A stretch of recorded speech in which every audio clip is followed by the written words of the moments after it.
देखिए, मैं ये अभियान नहीं चला रहा हूँ, सारा देश ये चाहता है। तमाम कोनों से ये मांग आ रही है और हमारे सम्मानीय राष्ट्रीय स्वयंसेवक संघ के सरसंघ चालक जी ने भी भारत शब्द के लिए उन्होंने अपील किया है कि देश के लोगों को भारत शब्द बोलना चाहिए, दूसरा कोई शब्द नहीं बोलना चाहिए। भारत, इस देश का जो नाम है वो भारत है, दूसरा कोई नाम नहीं। और दूसरे, भारत में जो भारत शब्द में जो जज्बा है, जो भारत एक प्राणवान है, उससे हमको ऊर्जा मिलती है, एक श्रद्धा का भाव उस हमारा प्रकट होता है, वो इंडिया में दूर दूर तक नहीं है। और ये जो इंडिया शब्द है, अंग्रेजियों ने, उनकी दृष्टि में हम जाहिल कौम थे भारत के लोग, और दुनिया के अंदर जहां जहां उनको लगता था कि ये जाहिल लोग हैं, आपराधिक प्रवृत्ति के लोग हैं, मूर्ख लोग हैं, ऐसे लोगों को उन्होंने इंडिया शब्द दिया है। लेकिन हमारे यहाँ कुछ ऐसे विकृत मानसिकता के तत्व हैं, लोग हैं, जो कहते हैं, लोग गुमराह करते कि वो अंग्रेज सिंध की ओर से आए थे तो वो सिंध बोल नहीं पाते थे, इंड बोलते थे, तो धीरे धीरे करके इंडिया हो गया। मैं उन मूर्ख लोगों से, पागल लोगों से, ये शब्द जानबूझ के मैं प्रयोग कर रहा हूं, आप ध्यान रखिएगा, ये पूछना चाहता हूं कि सिंध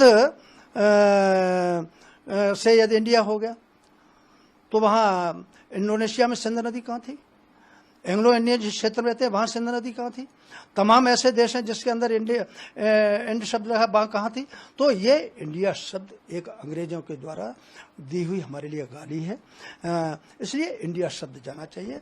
भारत शब्द जो है हमारी सांस्कृतिक पृष्ठभूमि का, सांस्कृतिक संपदा का, सांस्कृतिक हमारी पहचान का एक प्रतीक है, इसलिए होना चाहिए, इसलिए भारत होना चाहिए। दूसरे, माननीय प्रधानमंत्री जी ने स्वयं ये अनेक बार कहा है कि जितने भी गुलामी की प्रतीक हैं, दासता के प्रतीक हैं, वो सब भारत भूमि से जाना चाहिए। उसी कड़ी में मेरा ये मत है कि संविधान में संशोधन करना चाहिए और उसमें भारत शब्द जोड़ना चाहिए। और अंत में मैं वेदों के एक श्लोक है, उसको बोलना चाहूंगा। उसमें लिखा है स्पष्ट तौर से, उत्तरंग यत् समुद्रस्य हिमाद्रश्चैव दक्षिणम वर्ष तद भारत नाम भारती यत्र संततः।